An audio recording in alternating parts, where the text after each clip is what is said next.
Hi guys, welcome back to the Kit and Krysta Podcast episode. Who cares? That's what I say. Who cares? We're at the number where it's like, who cares, you know? You said that we're supposed to say it every time. You just got to your birthday, and you might be your birthday is like, how old am I? Who cares? We don't need to talk about that. 23 for the rest of my life. There we go. You pick an So age, let's move on. and then you just stick with it. All right. For the rest of your life. It's episode 15 for the record, for anybody Episode 15 is an important milestone. desperately holding on. What is it? It's an important milestone. need to That know. is five less than 20. 25 is a good milestone. Why is it 25 and not 20? Because that's a quarter to 100, you see. Oh, they make money out of that. That's a good reason. Okay? That's a good reason. That's a good reason. That's a good reason. All right, you got me. You got me. I did. Wow. You're back from a birthday getaway. I was really holding it down solo for a week. Don't It's make kind it of fun. What? Don't make it sound like I didn't do anything. Okay. Well, I'm setting you up to talk about your nice trip to Disneyland and your birthday and all this. Yeah. So last week I went to SoCal, which was very fun, and I went to Disneyland for the first time in like 7 years. Yeah. It was awesome. Good. I really had a great time. Disneyland is really the best, and I hadn't gone to that whole like. A lot's Star changed Wars. in 7 years, right? Yeah, I hadn't gone to that whole Star Wars thing. Okay. That is like the coolest thing. I'm not even that big of a Star Wars Is it fan. very big? That's my impression. Is that it looks like it might be small. It's quite big. Okay. Like there are several restaurants. There's a bar, like a cantina, which serves surprisingly delicious drinks. Did you get the blue milk? There's blue milk there. I did not get that because that Don't looked get kind of gross. Looks gross. But like, you know, they could really phone it in, I feel like, with the food, and people would still eat it and buy it and pay for it and all that stuff. But they just did such a good job. Like all the food there is so amazing. Yeah.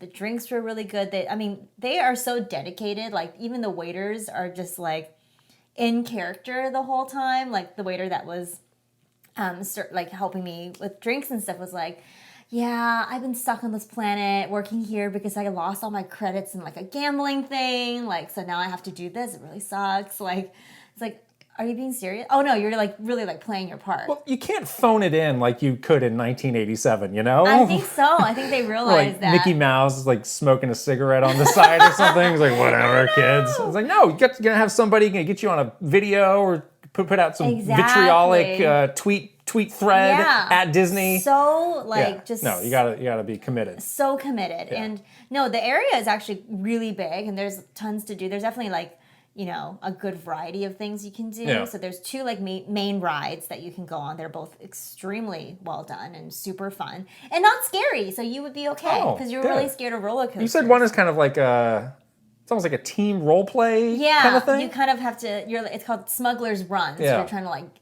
you know, you have a task that you're supposed to do, and you go in 6 people at a time. Yeah. And you have pilots and gunners and engineers, and you each have things like you have to push buttons and pay attention. That sounds neat. It was very cool. And then the other one, the new Rise of the Resistance ride is like incredible. Like usually, you know, it's like kind of boring because you're like wait in line and then you get on the ride and the ride's like 2 minutes and that's it. But like the whole part of you like getting onto the ride is a whole thing, again, with like very committed actors, and like they have, of course, a lot of projections that they use to like tell you what's going on, to like set the story up. They really like take you on this like story, and you're like, oh, I believe it. Like I'm a prisoner. I need to get out of here. How am I going to get out of here? Oh my gosh, they're coming for me. Like you really like buy into it. Yeah. It's so cool. And then there's places where you can like make your own lightsaber and make your own droid, and like, yeah, if I was a little Did kid. you do that? No, it's like $300. But it's your own. It's really cool. I heard it's a very cool experience. I would consider going back to do something like that. You have to make an appointment like way far in advance as well, but like so cool. And I had a great time. My advice to everyone aging, as we all are on this beautiful earth, is I learned there's some Mr. Miyamoto. You just got to stay a kid at heart. Oh, sure. And then you'll never age a day. Yeah. So that's why I think there's something to that. I really think so too. That's why it's great to love things like video games and like superheroes and Disneyland, because you just feel like a kid. And like, I totally forgot about my responsibilities, and I was like really in it. I was really immersed. And now you're back, locked in this content cage with me. I'm in the content. There's no way out. I won't let you leave. Oh no, ever? gotta make the content first. Okay, all Produce right. the content. Let's do it. For Let's me. Produce it. Yeah. For you or for them? Forever, for all of us. Everybody's counting on it. Everyone's involved. The pressure is so high for this content. Oh no. Feeling it. Back to the real world responsibilities of making a podcast every week. Grasp Yeah. this chair firmly. It's like most stressful jobs in the world. Brain surgeon, astronaut, podcaster. Okay? You gotta talk. Yeah. You gotta do surgery, What you if gotta what if you talk. get tongue blah, blah, blah, blah, blah. What if you lose your Don't voice? let that happen. That could happen, actually. I'll be a little worried about that. Yeah. That happened to Reggie before an E3, Yes. where it was like down to the That wire. happened to Mr. Iwata. That was in GDC. Reggie's. That was in his book. I don't remember that, but I do remember the Reggie like pre E3 Yeah, where I it was was like, are you drinking the lemon honey is this? hot water? Do we need or- an understudy? Do I need to put on a Reggie suit? And You can just be his voice. It can mouth. It can like lip sync to your talking. Reggie sounds a little different today. Why Oh well. does he not sound the same at all? I'm a Reggie. I'm here to. That'd be hilarious. But yes, that was where Yeah. I was. Good. And it was very fun. Moments before this recording. Mere moments You were on Kind of Funny Games Daily with the wonderful Janet. with the wonderful Janet. Yes. Who's a great host. And yeah, it was so much fun to be just like on the show. yeah. And hang Hashtag out. friend of the show, Janet. Hashtag friend of the show Yes. for sure. Janet is a listener of this podcast. I was watching this closely. She was training for marathons Yeah. and listening to our podcast, which sounds. Training for marathons sounds hard. Well, one part of it sounds great. I don't know listening if the to this listening podcast. part like helped her through it, but I hope it did. Like gave her the. Like, who needs to turn on Eye of the confidence. Tiger for the 10,000th time when She's you can like- listen to this? like Like, sprinting I'm gonna down the run through a street. brick wall Pow! because they're listening to these nuts. Here we go. The underrated dessert stuff. But yeah, it was really fun. We like went through. I think some of the news that we went through is going to be in here too. I so know. we can I also noticed continue. that. I guess maybe we don't need to do it. We've already done it. Please tune in. Yeah. But yeah, it was really fun. Yeah. I was literally just sitting in the studio alone, Right. which was weird. It was fun to be on the show though. Wonderful. Yeah. We had some other stuff, even though I was not physically present last week. Huh? We definitely made some content Well, you're in it. that we rolled out. I mean, don't make it seem like I just post in solo here. Just posting selfies. It's a projection of me. Yeah. That Mario Right. Move It or Lose It video is just a fake Krysta, right? Is that what you did? Yeah, You like that's right. stole my identity. did. You deep faked me. Is that what you did? Some people did point out that it's appropriate for me to be Luigi because I'm taller. That's true. Which is It's true. I was like, very oh, yeah. true to canon, I right? didn't think about that, but that is Yeah. true. You have to be Luigi Mm-hmm. always now. I guess I would be Wario. You'd be Waluigi as well in that instance. Oh. Get that rose and put it in your mouth. Let's not go that far. I'll just start farting and eating garlic. No. But a lot of people say that's one of their favorite challenges of ours so far. So if you I haven't seen it, thought check it out. that was my Yeah. favorite one so far because it's just so interesting. You like to- that better than getting a pie in the face? The pie was very squishy and soft, so it was fine. I think that one was fun because I just never thought to try that in a Mario game. And Like, clearly you didn't when you were doing it because you broke all the rules. my hands did a thing A lot that my of brain people didn't want. called Okay, you out. not a lot. A lot. One or two. Kitterati are out there with the rule book, line by line. In the bylaws of the rule book, you cannot do that. Well, if we're talking about following the rules, we Huh? should really you do never follow the rules, and you have all sorts of loopholes that cause What do you all mean? sorts of problems. So you should not be. This is like calling the kettle black, as they say. I'm a rebel. That's part of my appeal. I make my own rules in You life. really are Yeah. seeing a different image of yourself in the mirror than what you're projecting in real life. But that's okay. It's okay. Live in the illusion. I'm dangerous. People think I'm dangerous. You drive a Prius and live in the suburbs. Can you like maybe take it down a notch? All right, you got me there. Scared of roller coasters. You got Come me on. there. All right, so check out that video. if you Yes. haven't yet. It is up on our YouTube course. channel. This week, we're digging into your personal collection of Nintendo Power magazines, which we talked about Oh a my few gosh. episodes ago. I had You the- said that you like went into core memory unlocked mode over the weekend. Yes, I really Tell did. me. So again, I got like the first 30-ish issues of Nintendo Power.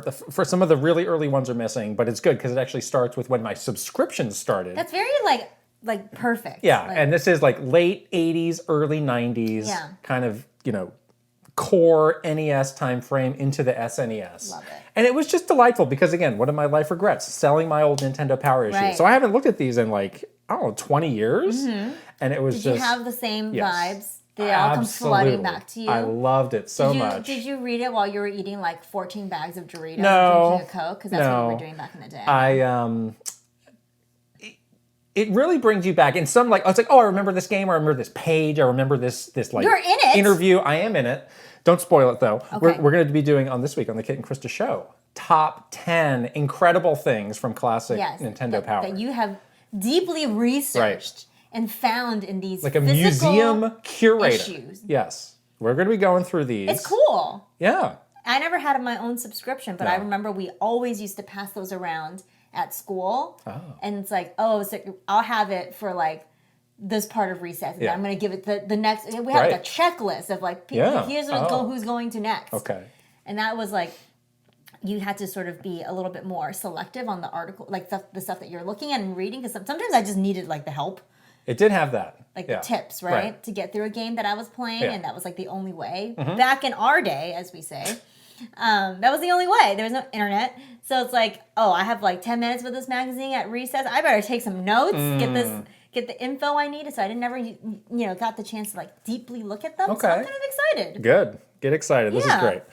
There's also something, give me a little bonus video on the channel. I don't know, this might be out by the time this airs. You have a very large. So again, it's your birthday. Thing. You put me on blast. You're like, where's my birthday present last week? I didn't put you on blast. First of all, it was not your birthday yet. You were gone when your actual birthday happened, and when I got your birthday present. That's right. It was we're gonna open this shortly after I left. We're going to film you opening this present. You have said that I'm going to, quote, pop off. You're going to have a pop off moment when you see this. Am I going to cry? Is it going to be emotional? No, but it is really cool.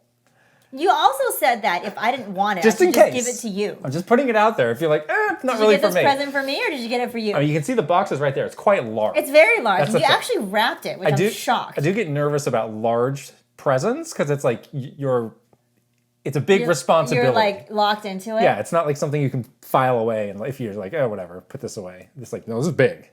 Oh, so, boy. Again, I made a guess, and I don't think I was right. If you don't, no. I was not right at all. You're not ready. Very unexpected. But I have high expectations because, again, we are we bat a very high average on birthday. We try to one-up each other. We do, and now it's getting kind of hard. The stakes are getting too high. The stakes are really high now. It's like, I need to custom make this like thing. And the price tags are getting too high. Diamond encrusted statue of me? Is that what you got? Yeah, you got it. I got it. Okay, perfect. I can't wait to last open that. thing, this weekend, the end of the month snuck up on us. It's time for another One Up Club I'm so meetup. excited. I loved our last meetup so much. And if you haven't jumped onto Patreon yet, that's one of the cool, one of my favorite perks and Patreon benefits that we do for our One Up Club members. And we did a meetup last month, and it was just so nice to people turn their cameras on, which I really appreciate because I like to see their faces, and we were just hanging out. It was very chill. And we're really looking forward to doing that again this month. So you can still join. That's right. And by anybody who joins by the end of this week can get the invite. That's right. So we hope to see you there. Yeah. Lots of fun things planned, as usual. So we're looking forward to it. Yeah. Wow. All right. It's really a lot. We're barely getting started. All of it. So what do you mean? A lot. It's great. Re-entering society? I'm re-entering after a week of a nonsense? non-Star Wars world. And it's different, people.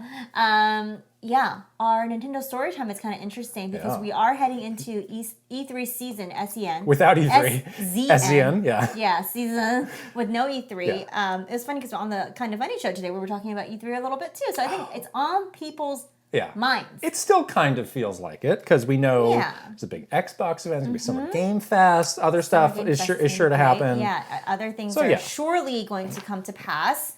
So it's still a very exciting time for the beautiful video game industry. So we thought we'd get started with a little pre-E3 Nintendo Storytime story. We have a lot of E3 stories. We're going to be doubling up on these E3 stories over the next couple of weeks because they're good. Because they're so good. And it makes sense to do it now. There's so much nonsense that you would not believe Maybe you do believe, but I cannot even describe to you, like, you can't make this stuff up, honestly. Right. Like, the stuff that happens at E3, you're like, what?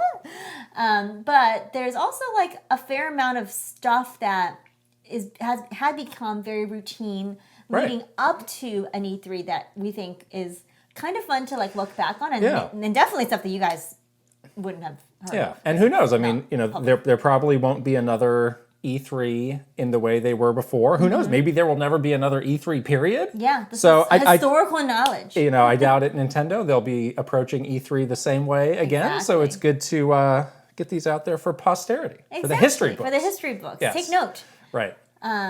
So we have a fun pre-E3 story today. And I guess we can go back to, like, just describing a little bit of, like, what the planning period for E3 entailed at Nintendo, because it was very much like a all hands on deck. Right. Everyone drop everything. Yeah. We're all going to focus and work on E3. Unless you're launching a game, and not then really, you're not because dropping it was anything. basically do these 2 full-time jobs for several months. Right. And there's a lot of us. And hope you make it. Don't take your vitamin C supplements and stay healthy until you have to do this very, like, rigorous work schedule. And there's a lot of us, and I was talking to one of my other Nintendo friends who had a birthday around this May-June period. Oh, sure. We really missed out on a couple of hundred birthdays. Not a couple hundred. Wow. Several to many birthdays. When you're undead like you are. When you're a cyborg and you're from the planet. No, just kidding. Yeah. But it's like we're both no longer at Nintendo. Right. We're like, oh, it's kind of nice not to have an E3 to plan for. You know, it's like you get your birthday back. But because there's a lot of lead up. Planning. So let's look at the calendar here. Yes. The E3 is something that's always being talked about, but I felt like it really kicked off start of April. Right. Was when you hit, like, the ground running, and everybody would have a lot to do. Yeah, exactly. And that's when, like, no one is allowed to take any more time off. Okay, so that. And all that stuff. That was would you call it an unwritten rule? Yeah. Because, I mean, it was a written but unwritten rule. You could not tell, like, legally, you could not tell somebody, like, hey, you cannot take time off. Vacation, yeah. But there were definitely times where there was some major guilt. So every year there was somebody who was the, quote, E3 lead. Right. And that meant they were kind of in charge of, like, everything. I mean, they didn't have to do everything, but they were kind of overseeing the project. Yeah, that's a hard. One year, I had the great honor of being the E3 lead. I told everyone that if I was asked to do this, I would quit immediately. I never wanted to do it. It was really one of those things where you would campaign hard to not do it because you knew it was terrible. It really is, like, the hardest job you'll ever do. Right. And everyone, basically, you're like the person that everyone complains to when they're having an issue. So you're just getting it from every direction globally. So it is tough. And for a lot of people, it is kind of like make or break. It's either like, okay, well, this person did great and they went on to, like, get this promotion or whatever. And then, or if it doesn't go well, it's like, oh, they're in the doghouse or they might leave the company. Like, that's happened. That's legitimately happened. Really high stakes. So that was another thing. It was like, I don't know if it's appropriate, like, how much pressure is put on this role. One individual? So sure. I did it. Yeah. But there were definitely people before me who were very, like, no, really, like, you cannot take time off. No one can leave. Unless it's, like, an emergency. Yes. And I kind of, like, I was like, this is really ridiculous. So, like, let's let people make the decisions. Like, obviously we're all busy, but if you have something you need to do, or if you, like, I mean, we're all adults. We can manage through this. So, but I think you were the rarity because the other, E3, you were E3 lead one time. The other, like, tens of many times we did it, the E3 leads were pretty strict about. And not only that, even though you as the E3 had said, like, we're all adults, whatever, it's a major guilt trip. Yeah. Like, people, it's not just the E3 lead. Everyone around you is like, oh, you're taking time off during E3? Oh, I do remember my first year, I think, when we were in E3 season. This was probably, like, I don't know, like, probably about nowish, like May, mid-May. And I remember I was, like, leaving the office, like, really late. It was like, I don't know, like 7:30, 8 o'clock or something. And I was actually the first person on the team to leave. That's right. And it was like, should I not be leaving right now? They would order us dinner sometimes because we would be there so late. Yeah. Yeah, and also your weekends are gone. Right. The idea of, like, crunch is very developer specific and thankfully not something that we really had dealt with all the time. A comparison point for. Right. But this is a crunch situation, unfortunately. It truly was. And Yeah. it's not like, it's not just the hours. It's just also the pressure. Right. I think it's just like, you know, there's so much like expectation placed on it. That you're feeling it and you're getting it from it is like I call it like the Super Bowl, because it's like the biggest moment of the year. Yeah, don't mess it up. And that's why I'm glad. You know? That's why I'm glad that hopefully, you know, this brings some change these years away from E3, because it was like it was too much, and there's other ways to make an impact beyond E3 and other times of the year that you can make an impact. Exactly. So it's still good that we have this big thing in the summer, but let's not make it the like end all be all. Yeah, the only thing. Yeah. So so like usually April, May is like a big, huge like all hands on deck planning period. You know, we as the marketing team, you know, we all had different roles that we're playing. Like for example, I usually led like the creators strategy for E3, so I would like figure out like what kind of demos or experiences we would give to our creators to allow them to like film all the great announcements that we would have at E3, and then like how to share that. Everybody had different roles. Right. You know, one year I was doing like the developer management in charge role, of the developers, which was so much fun. Which is basically like, let's get Mr. Aonuma to chase me with a it's like what goofy stuff gun. Can we propose? Yeah, that was the year of Bill getting pushed over by Reggie in the box. That was that year. I love that. So like, you know, there's different sort of things, and of course there's there are other people on the team that would be in charge of like promotion for like Treehouse Live, or different events, tournaments, or like booking all of the media appointments, like the hundreds and literally hundreds of media appointments. We talked a little bit about the master schedule, but that is like the one of the most complex things like ever. Now you mentioned all the marketing teams. Not all the marketing teams were involved in this the same way. Like you would hear occasionally like, oh, somebody in like advertising or like, you know, some other, it's like, oh, you guys look busy. It's like, yeah, we're pulling our hair out. It's E3. Yeah, like, what are you up to? Oh yeah, that. Yeah, I'm not really doing anything for that. And Yeah, just like, I think the teams that were working, you know, the most on E3 is the communications team, which is us. And we usually the E3 lead was usually pulled from the communications team, which is weird, but okay. Yeah. Obviously the Treehouse because they're doing all the demos, events. And the games. The events team.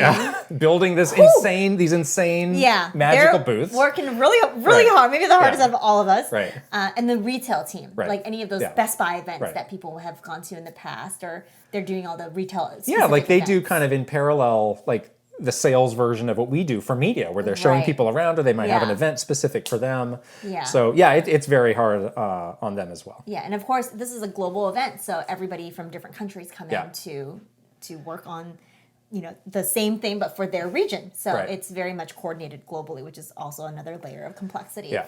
But around the sort of the May timeframe was a really big deal for us, because that was a time when we would all travel to the headquarters in Redmond, Washington, to get our first glimpse of the games that we're showing. Of the games that we've been working on and planning for months in a lot of cases, but they haven't actually seen it. So we would make a trip up kind of, late May or early June, kind of like. And both first and third party games would be there. So we'd get like sort of this big. Yeah, like a week or two before the show, so it's all really like current and fresh. And play like the latest builds. Yeah, we'd be there for 2-3 days and really jam pack it, doing meetings with people, but then we would always have a couple hours or like half a day where it's like, all right, you can sit down, see the games, ask questions, get these demos, and really like learn it. You also have to sign your life away and your firstborn away in blood to like get into the room of the secret games. But, that's just one. Well, I mean, we did that a long time ago. We really did that. We didn't have to sign that again. Yeah,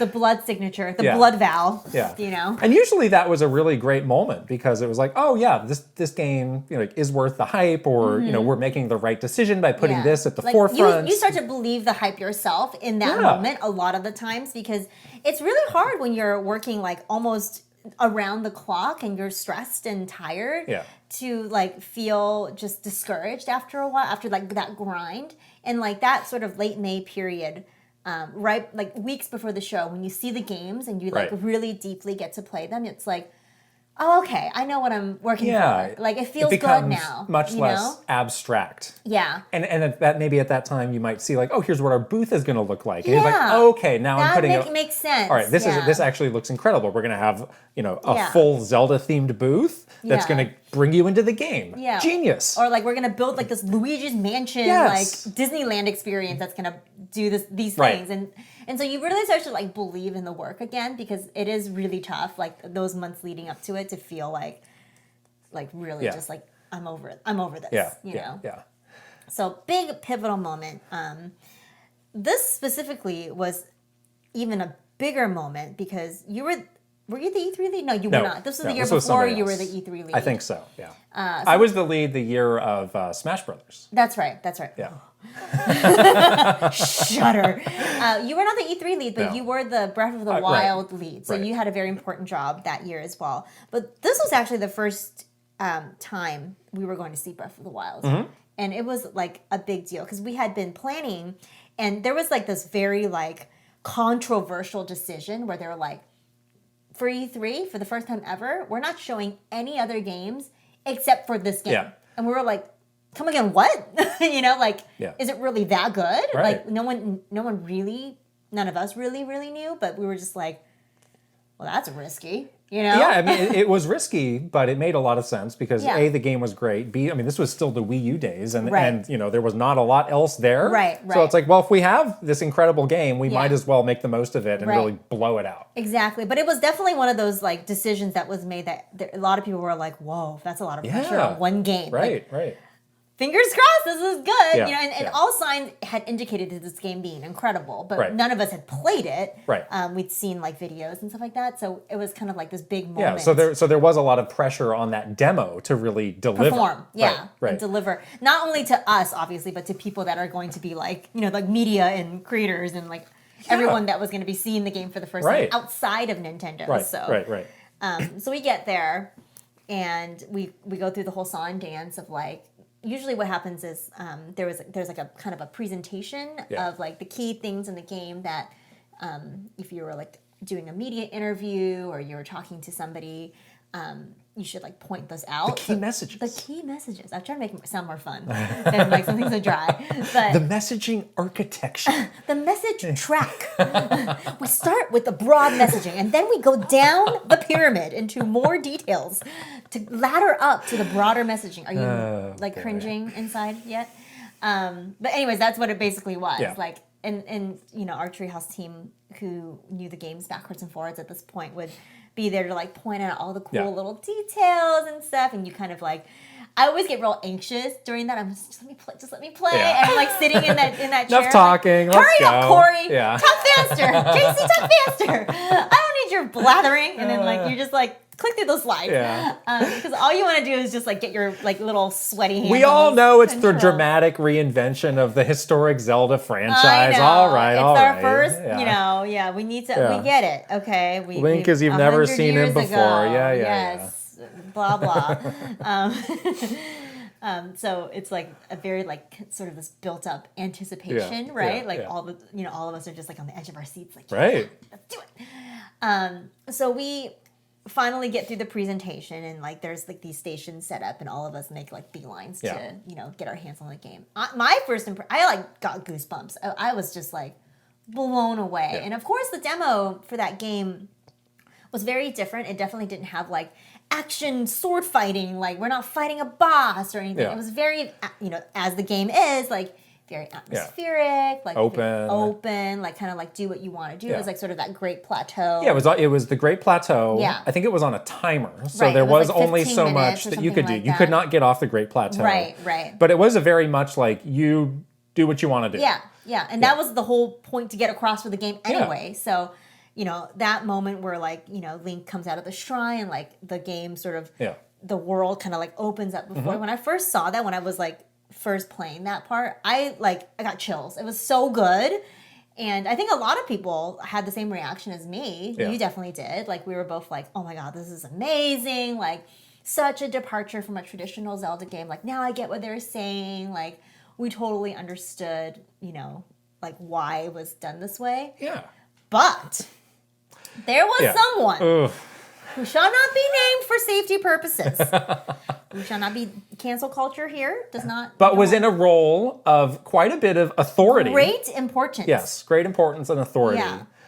Who was very loudly proclaiming that this demo was a bust. Yeah. That we were in deep trouble. Basically, like in some doo-doo.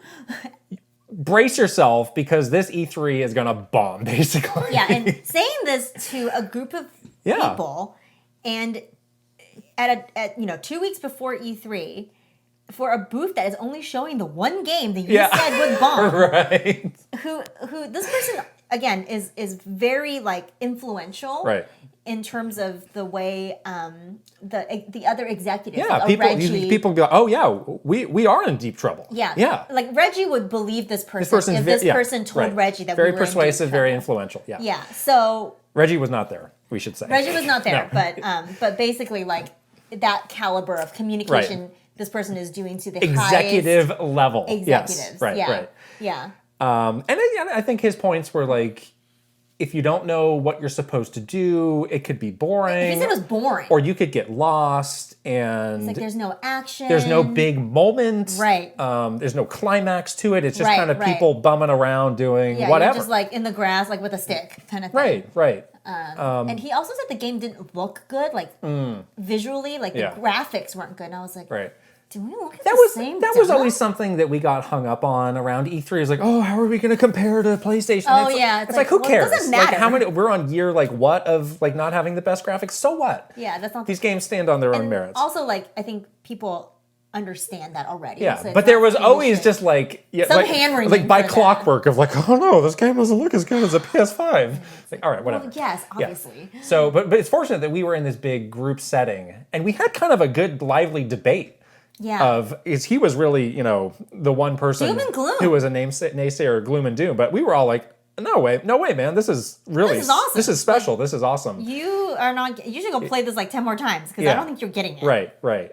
So in the end, I think history has told its own tale. but been kind to us. Yes, Not so kind to exactly. him.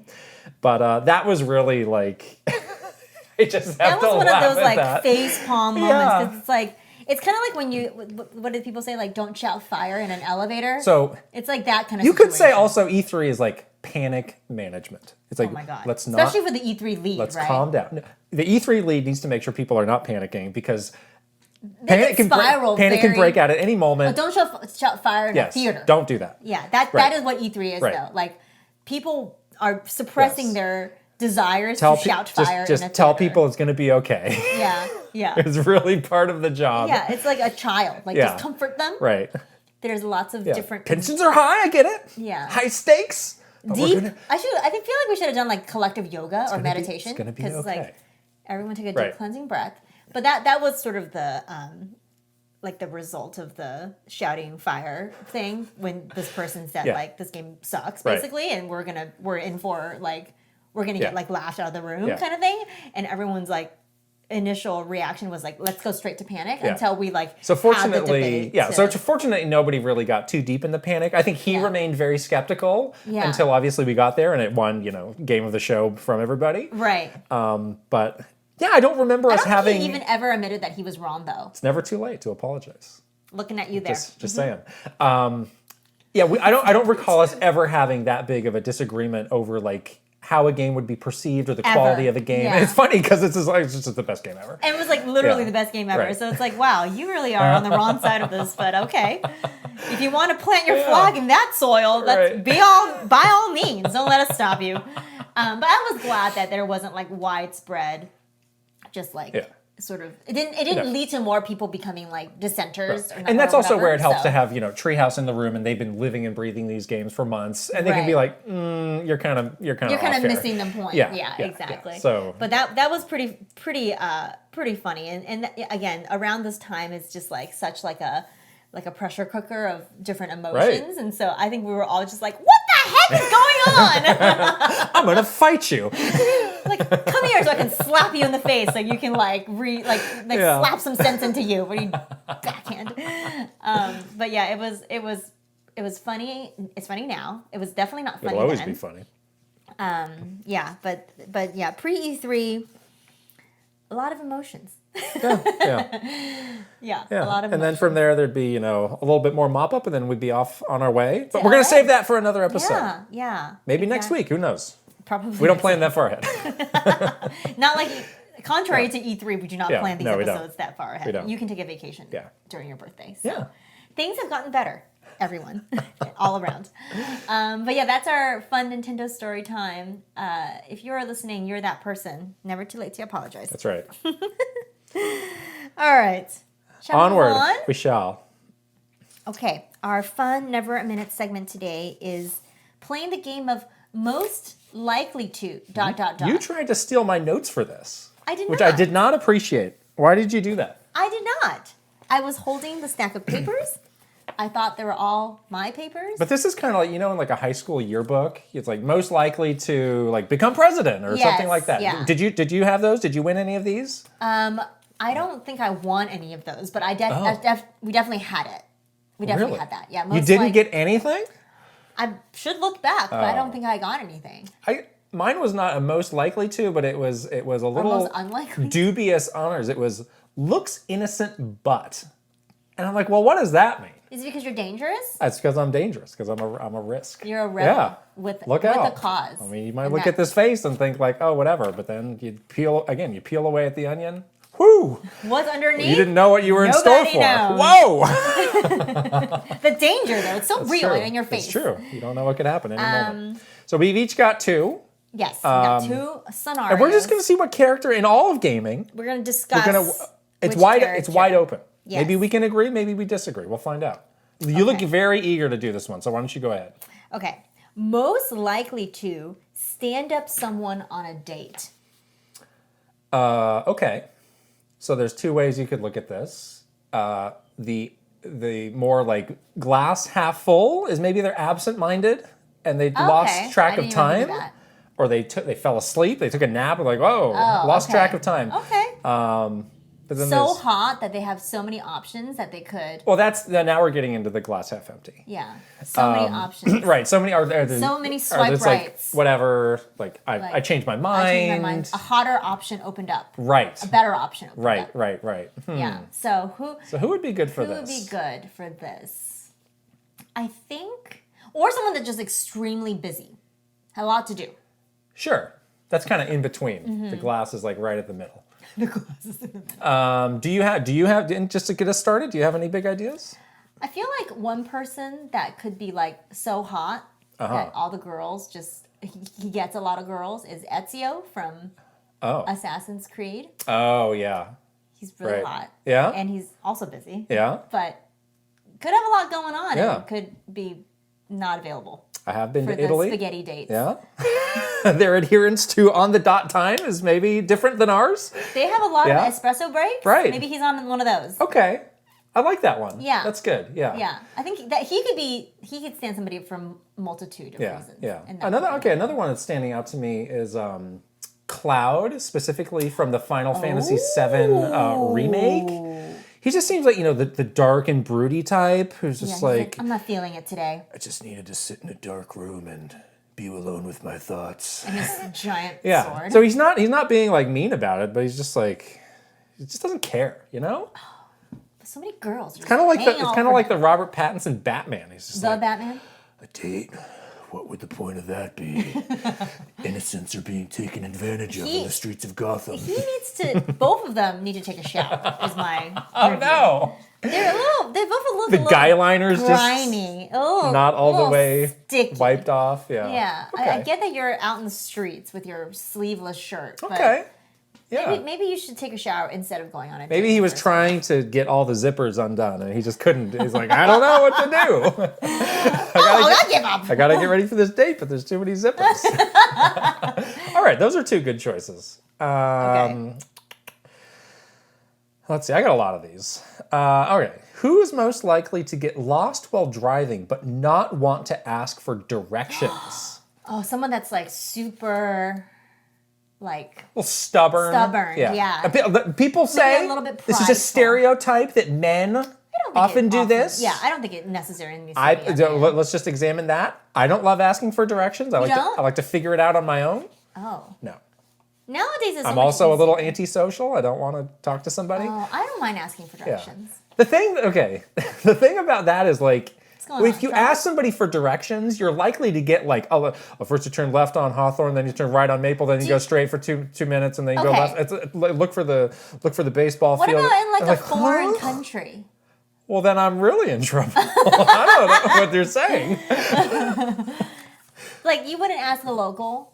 Would you ask a local to recommend something? I mean, if I'm in real like dire straits, I do that all the time. Like, you meet people like randomly when you're traveling. You're one of those Americans. And then you just start talking to them, or they start talking to you. You just start befriending people at a breakfast buffet. Okay, we do that. Hi, nice to meet you. Are you my new best friend? Timmy going to college you want to this go to year? lunch with me? Okay. No, but okay. I will interact more. I think. All right, get off the tangent and ask the other question. Well, we need to figure out who this person is first. Yeah. So who do you think it is? Let's see. Someone who is so confident in their own abilities that they don't need help. Maybe Link? Well, I mean, he doesn't speak is another reason. He's got that Sheikah Slate to like Google a direction, maybe? Okay. I'm going to put out one. Master Chief. Oh. You know, just like in the latest Halo game, he's got his buddy Weapon. Oh, he's in his ear, and he's kind of just like giving her the brush off the whole time. Like, yeah, whatever. Shut up, go away. Yeah, she's pretty annoying. I got this. Yeah, a little bit, but I mean, she's like a Siri. She might be trying to help. But it's no. Next gen Navi. Weapon? Basically. Weapon? That's why he's not. I'm like pointing to the He's like trying. Well, oh, that's a spoiler. I almost said a spoiler for that game. I shouldn't say that. For Halo? Don't start. You're a spoiler. Non-alerter? Yeah, you just have a blind spot about spoilers. I'm sorry, but these games are old. Right. If you don't know the ending game just came out. Year ago. Like 6 months ago. Oh my gosh. 8 months ago. My turn. Well, do you have any other thoughts for that? You like Master Chief for that? I like Master Chief, and I like Link for that. Master Chief is often driving something too. That's true. You know? What about Captain Falcon? He's just fishtailing in this warthog. That's how I drive. Whoa, can't go straight here. Captain Falcon. He'd okay. sooner kick you than ask for directions. That's pretty good, yeah. That's pretty good, right? That's He's also driving. Yeah. Okay. Very quickly. Yeah. Around in a circle. Right. I like that. Okay. That could be it. That could be a good one. Okay. All right. Most likely to abandon his or her life and go live in the woods as a recluse. Oh. Well, that's an interesting one. Yeah. Again, I want to know why this happened. It's like, it could be someone that is just like living in the big gritty city and was just like, I'm over it. Yeah. Forget this. Well, I mean, I do have the example of the character that literally did this, which is Kratos. Okay? I mean, that's for different reasons. That's literally what he did. So maybe that's just the like slam dunk answer. No, that's a boring answer. But is this person trying to get away from something? Are they on the run? It doesn't. Are they just? anything? Are they just broken from society? Could be. Or it could be that they just like decided they love nature. Okay. Or maybe they love nature already, but they've never been able to, fully enjoy. All right. Or relax. Interesting. So what's coming to mind for you? I'm sticking with Kratos because he did it. That's such a cop-out answer. All right. Well, what do you have? Maybe Aerith? Why? I don't know. I feel like she's very... You just want her to go away. You don't like her. Yeah, she's so annoying. Go live in the woods by herself. Go and never come back. Yeah. I feel like she is sort of like, I need to get away from this sad world. Like, this world is very hard for me. Yeah. And I'm very, like, sensitive to all the things. She's so annoying. Yeah. So maybe she would enjoy just, like, a life of solitude. Yeah. In, like, a cabin somewhere. All right. This is going way back, so we can talk about spoilers. The original Gears of War trilogy. Dom, who really went through the emotional roller coaster with his poor wife, Maria. So I think he's just like over it, and he's just like, I'm just done. I'm just done. I'm just gonna go chop wood and eat like oatmeal. Yeah, it doesn't sound bad actually. Yeah. It sounds like it would be a nice life for him. Yeah. He deserves some how about solitude. That? I got multiple answers for you. All right. All right. Is this the last one? Who is most likely to make plans with friends and then cancel at the last second? It's me, isn't it? Just kidding. No. Just kidding. Okay, someone that's Because like, this is similar. This is maybe like a 1A to your stand somebody up on a date. yeah, a little bit, but this is more so about a person that is maybe a homebody. Yeah. And maybe tries to be social, but like has like anxiety, Right. and then kind of chickens out Yeah. at the last minute. Who would do that? Yeah. Who's like an antisocial person? I could see Luigi doing this because again, He gets Luigi's nervous. frightened. If it's like a social circle he doesn't know, I could just see true. him nope out of it. That's one of my again. I'm You the are- introvert of this group. You definitely. That's this one of group my. too. That's one of my real issues. Is like when you go out with a group. Yeah. And then this person's like, oh, I brought so-and-so along. And it's somebody you've never met before. That's like a real like, ugh. Really?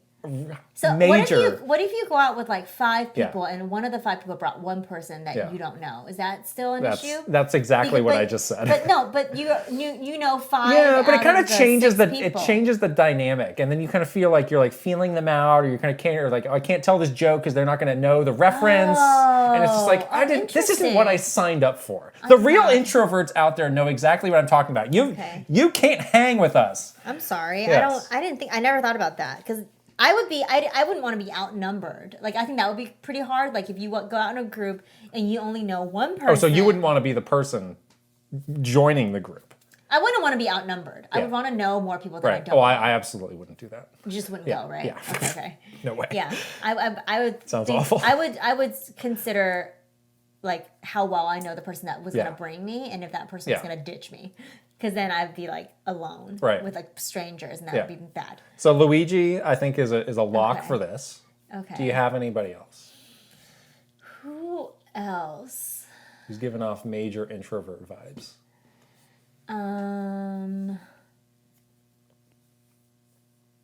I don't know. Who's like a real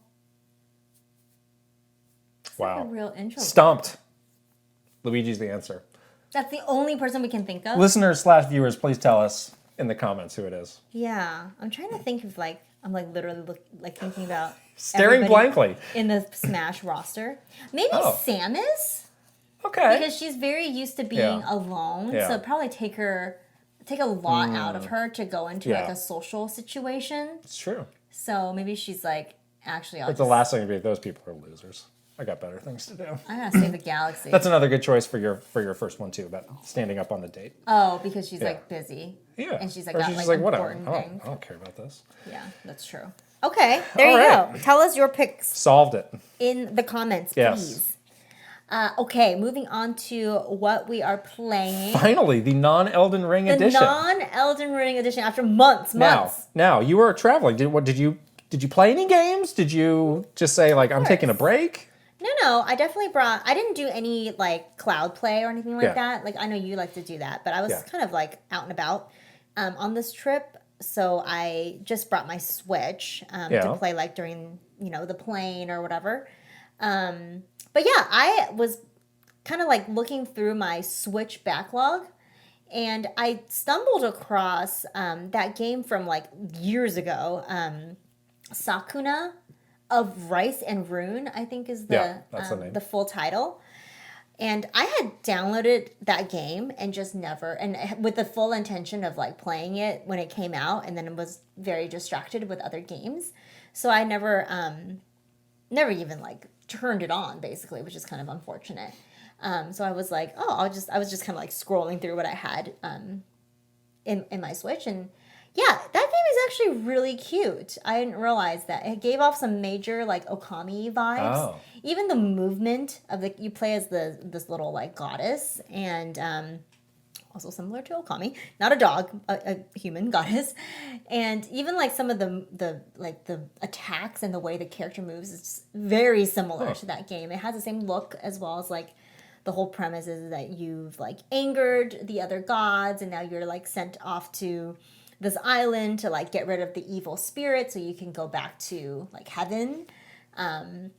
And you have these like humans helping you. What's really interesting about this game is it has kind of like a farming sim part of it. With the rice. Yeah. And also this that? like, sort of platforming action part of it. So they integrate it in a really cool way. So you have to grow and farm the rice, and the farming part of it is actually pretty deep. Like you have to plant it a certain way. You have to like till the soil. You have to like control the water flow. Wow.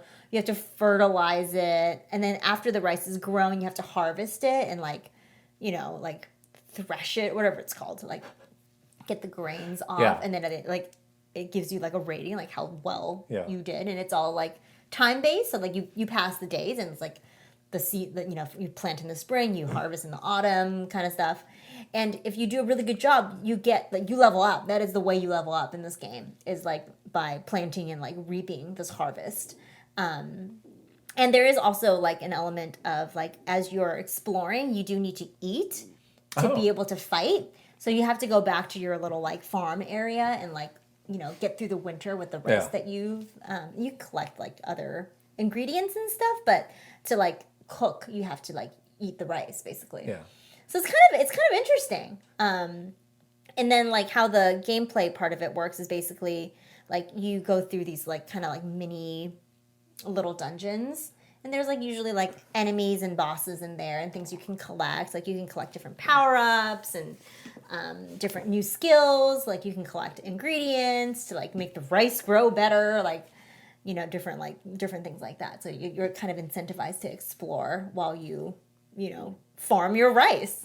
This is reminding me of a conversation we had a while back that I think for you really gave me a weird look when I mentioned this. I'm still curious about it. What do you mean? I think we were having a super thrilling conversation about cooking rice. And I asked you, I was like, I use the rice cooker. The rice is always like, it's like hard before you cook it. And it's like, the rice is dried, I'm guessing? Yes, is there a version of fresh rice that you can get that is like freshly picked?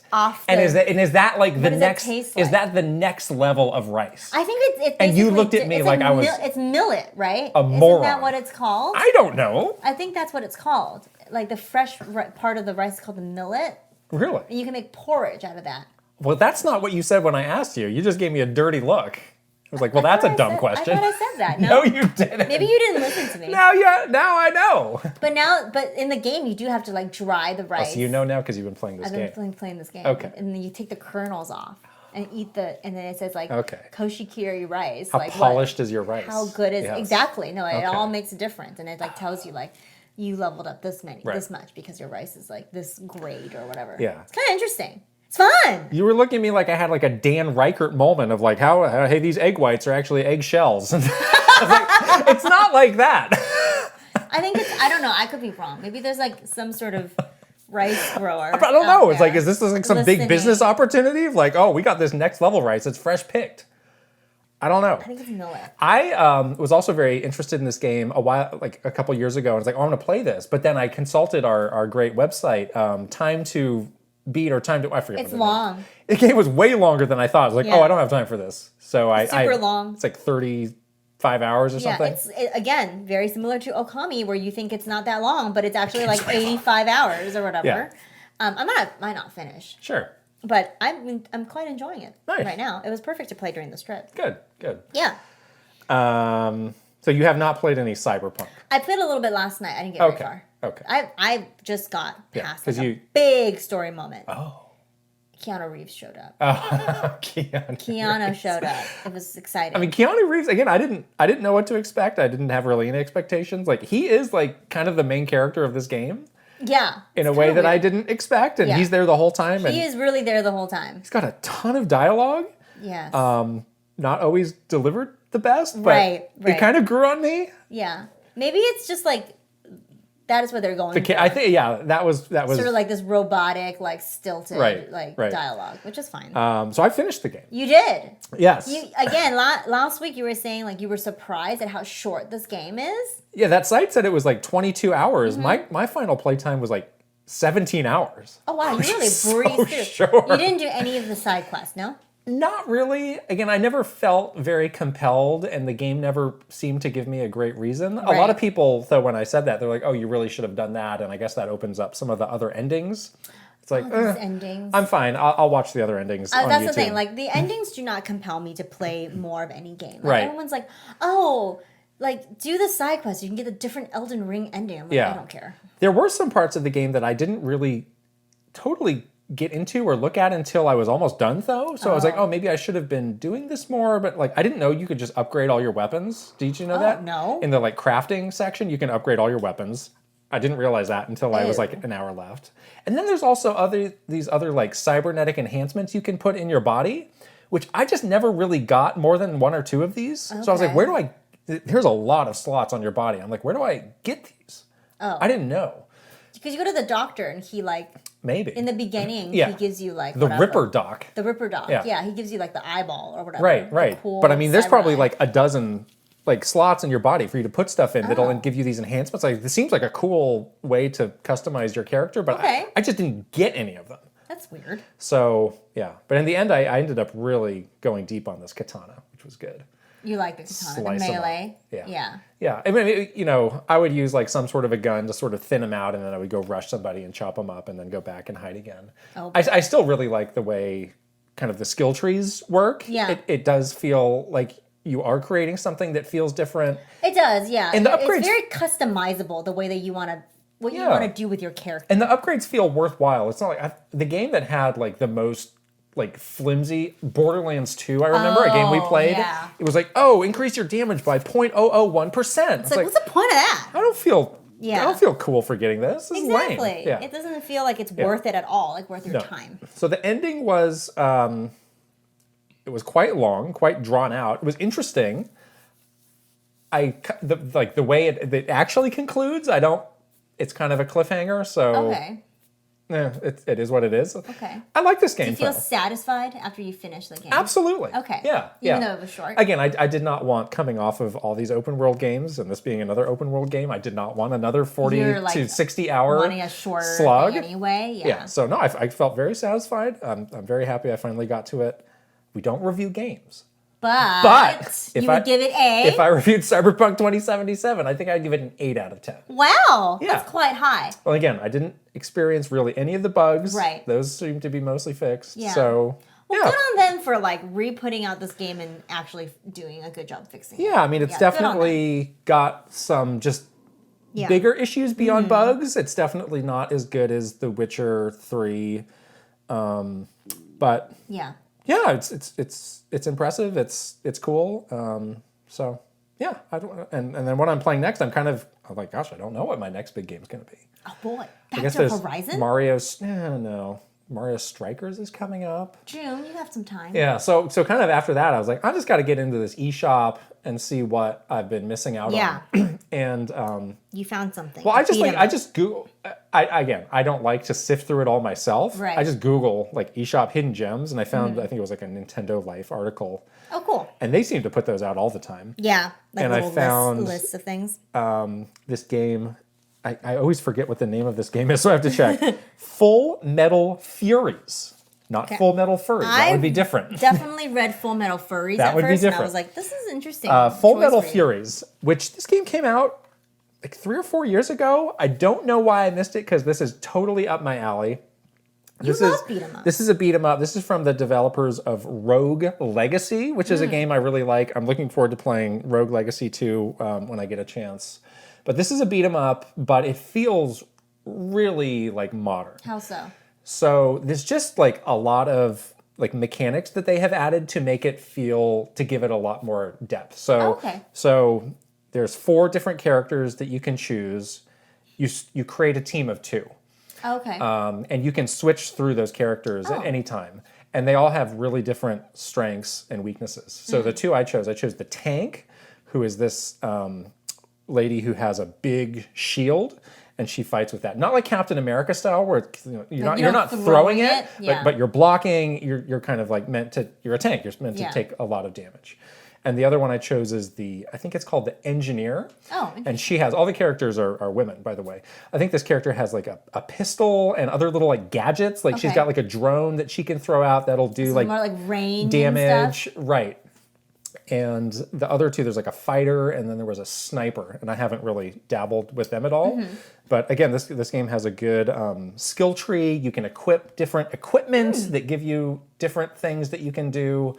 But they even like the fights themselves, like like there's certain enemies, there's like an indicator that like, oh, they will only take damage from this character, so you have to switch over and fight them with this one. Oh, that's so interesting. Which maybe puts you at an advantage or a disadvantage. So it's a little bit of strategy. There's quite a bit of strategy. The game is pretty tough, and like I did have to go back and grind on some of the earlier levels to upgrade my character. Is there like a storyline that you're going through?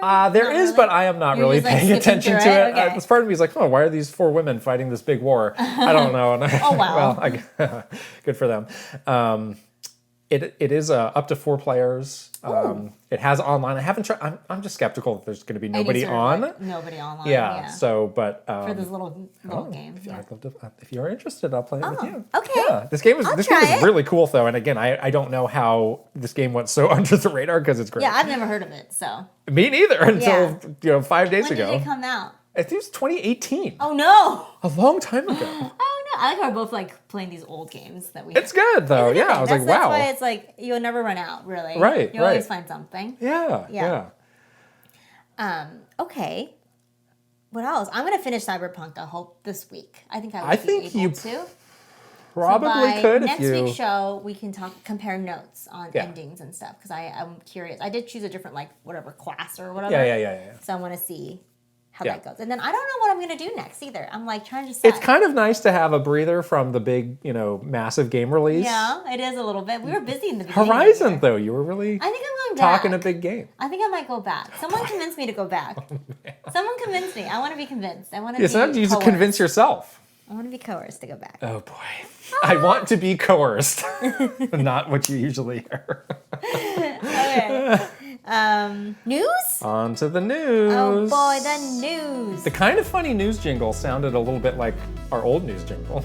It was better singing. We don't need that anymore. Our news jingle was so good. We don't have that anymore. So we're way off the old jingle. This is a story that I know you were talking about. I know. Did you hear what I said? Just kidding. EA is looking to sell or merge, apparently. 2 different things, but okay. I mean, are they? Yeah. Looking for a way out. Okay. Pull. That's what it is. The knapsack is actually not a parachute. I mean, this seems to be like. I mean, this is kind of what Activision was saying too. Of like, we made the games bigger and bigger, and now it's become kind of unsustainable for us to keep doing this. So we need someone to come in and save us. Yeah. It's like sounds like a cell phone.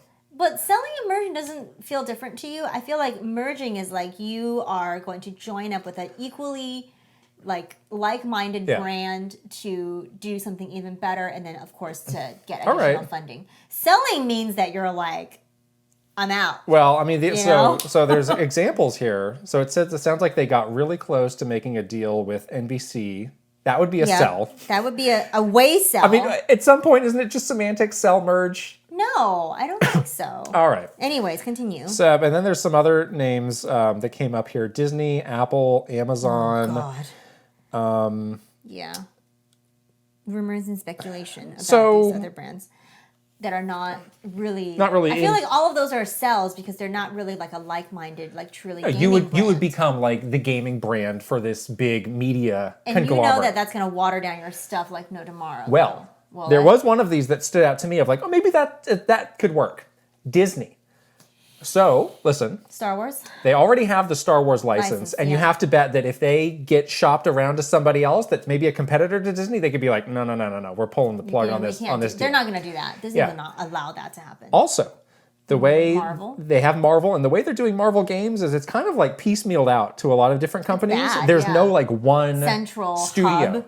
So it's like, if you could say to like EA studios, like, hey, you're going to be making mostly Star Wars and Marvel games, like, that's a cool lane to have. It feels like right now they're a little bit like fragmented of like what are you actually making here? Yeah, like the Marvel Ultimate Alliance and the Marvel game that we played with the Square Enix was like vastly different. Yeah. Now, let me give you the last piece of this puzzle. Okay. Disney owns ESPN. Oh, sports. So sports. So you just lost the FIFA license. What do we brand that? You have John Madden, who is unfortunately no longer with us. What do you brand that? You just brand all your sports games, ESPN Presents or whatever. Yeah, okay. It could work. It could work. Whereas with these other ones, I wouldn't do those The other ones are not good. That's like what? Amazon? No. Yeah, that's a real what kind of situation. Yeah. So the thing that, I was thinking about with all these mergers and acquisitions or whatever, Yeah. is like, you don't want to water it down so much where like nobody has an identity Right. anymore. It's just like, we're all this, we're all like kind of answering to this big corporation, You see this with like the Warner Games. Exactly. Like every 6 months, it's like, hey, this is back on the block, and it's like, not again. did they not want this? Like, why did you buy it if you didn't want it? Yeah, and then why are you making such like generic stuff with it? That's the real. That's the risk. That's the risk, because you end up in a situation like that. Exactly. Yeah. But yeah, Disney could work. I mean, they're definitely looking into. I feel like they're wanting to get more into games to like round out their entertainment empire, as it were. So that would be something that if they thought that EA could do the job, like they might be interested. Yeah. So okay. Next up, Silent Hill. I used to work on Silent Hill. I'm too scared to play. I went to the Silent Hill movie premiere. I'm too scared to play or watch. They are pretty scary, I will say. I don't think I played the Silent Hill 2. That's the one. And That's I a good was one. scared out of my gourd. Like I could not. Yeah. The backwards walking, I can't do that. That is like my a deep fear that I have. Yeah. A deep fear. And then when I was at Konami, like there was a guy who became like he was the new mastermind of the Silent Hill franchise. And this was when the main guy, Akira Yamaoka, had kind of like stepped away a little bit. Sure. And this guy was like, well, here's my, 8-game plan for the roadmap for the franchise. It's like, bro, you're biting off a lot right now. Yeah, it's really a lot. And then I think a couple of those games came out, but the rest never happened. And now the franchise is just in, Konami kind of in purgatory. Yeah, exactly. But apparently, according to Jeff Grubb, hashtag friend of the show. Is he a friend of the show? He is. I hope he is, because I like him. Why wouldn't he be a friend of the show? What'd you do to Jeff I don't Grubb? know. I didn't do anything to Jeff Grubb. Hopefully not. You got me on my heels right now. I'm after reeling. You gotta take this over here. Yeah, Jeff Grubb. Way to go. Yeah, Jeff Grubb. So anyhow, he has the stories that saying there is a full remake of Silent 2 coming, a new mainline Silent Hill game, and maybe some other odds and ends. Yeah. And the story is that this Bloober team it'd be doing the Silent Hill 2 remake. Okay. And they have been known for making, some other horror type games. Yeah. I'm not familiar with their work. Me neither. I saw some people kind of like being like, they make horror games, but are they actually good? So that's interesting to hear people say. Yeah. I mean, there's not a lot of studios that specialize in horror. Horror. I don't know if you need a studio that specializes. I don't think so either. Maybe a studio that specializes in like cinematic Just games get a good developer. Like when Kojima doing PT, like that was the scariest 30 seconds I ever played of a game, and I just turned it off. Like, I just noped out of that so hard. So I mean, who knows what Konami is doing or thinking? They are the mystery wrapped in the enigma. They're on a Stairmaster, taking these vitamins they're at like a pachinko parlor somewhere. Like who knows? I don't know. Yeah, but that's interesting. I mean, making a smoothie. They have all these franchises that should come back, and it's just like just do it right or give it to somebody else. Right. Exactly. These are valuable for gaming. Exactly, and it's stuff that's like it's not hard to do. It's like. Well, you have to give them money, which I think is their. Everybody needs their the issue. money, it sounds like. Anyways. Well, they don't want to spend it, you see. Well, don't spend it on dumb stuff. Gosh. Silent Hill 2 remake, that sounds like a slam dunk. I'm not playing that. It sounds horrifying. I would check that out. I mean, I'm too scared. It might be like one of these, Maybe we can do it on the show and it'll just be a reaction of me screaming and running out the room. Play that in broad daylight. We can play it in daylight, yeah. The game, Condemned, is a cool game. Do you know this game? No, I don't want to. This was an original Xbox 360 game. No. I played this in broad daylight, surrounded by a group of friends, and it was still really terrifying. That's what happened to me with Resident Evil. You were playing this in broad daylight with like 8 people. I was doing the same thing with Resident Evil, and I told my friend to sit with me the whole time while I played this game, and he did, and I was terrified. I got like headaches because I was so scared. Headaches. Anyways, moving on to a not scary game, but a very colorful and fun game. Yes. Hopefully fun game. Splatoon 3. Yes. The cloud saves.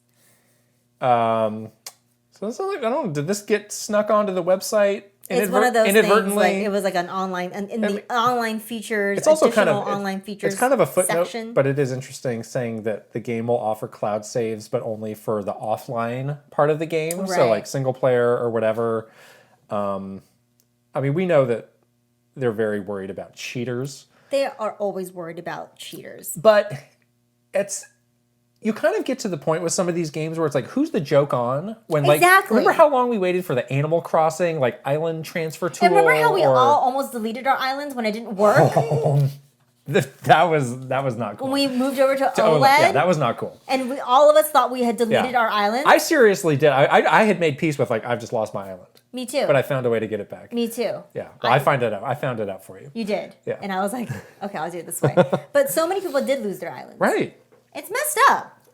And it's like, yes, you don't want cheaters in your online game, but there are great features like cloud saves that are useful, that people like, that and maybe... not everyone's out to cheat. Let's maybe find a solution. Who's cheating in Animal Crossing? You're replicating toilets. I didn't cheat. I already ended up with 1,000 toilets. Okay, so we have the peaches and the apples a day early. Like, calm down. Who cares? But yeah, but seriously, it's like, get with the program. Yeah. Nintendo. Like, it's making it... there's the means do not justify the ends or whatever, as they say. Yeah. Yeah. Anyways, yes. Looking forward to more news on Splatoon 3. We need to understand the single player mode because right now what they've shown us is there's a lot that's hinging on that. Yeah, we'll see. That's the news for this week. Kind of a light news week. That's okay. Yeah. Yeah, we had a lot in the early. You know what's not light? The questions from the community. Yeah. More hot dozens? Janet said there's a baker's dozen questions, and I got like, oh, we're the ones with the hot dozen. I know. Yeah. Everyone has a hot dozen. No, they don't. The hot cross buns dozen. Not like we do. All right. These are the hottest. We truly have the hottest of the dozens. All right. There are a lot of questions specifically for you. So I will read those to you. You can't read a question to yourself. From Go ahead. Jason E. And of course, every week, these are all sourced from our wonderful Patreon subscribers. Yes. Jason E.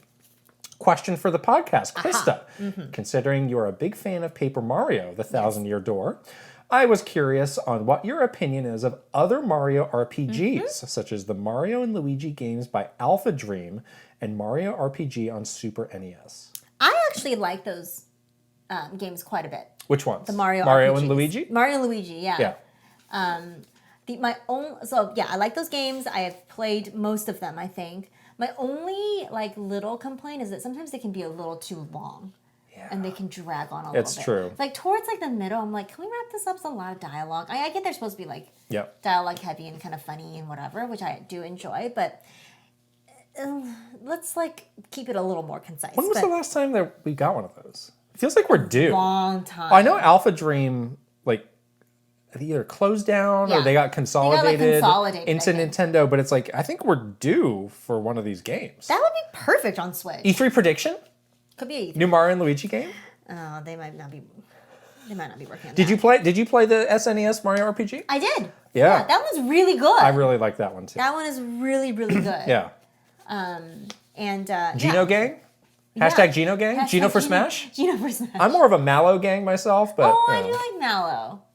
Geno was cool. I don't know if I understand the white hot intensity of the we need this. We need this. It's like a Goku for Smash. Well, Goku's an icon. Geno could be an icon, no? He's a marionette. Pretty cool. All right. Okay. Well, good. Glad we cleared the air on that. Clear the air. Drew Grant. With Pride Month right around the corner, what are some ways that the video game industry has positively impacted the LGBTQIA plus community? And what could they do to be more inclusive? Doesn't have to be Nintendo specific.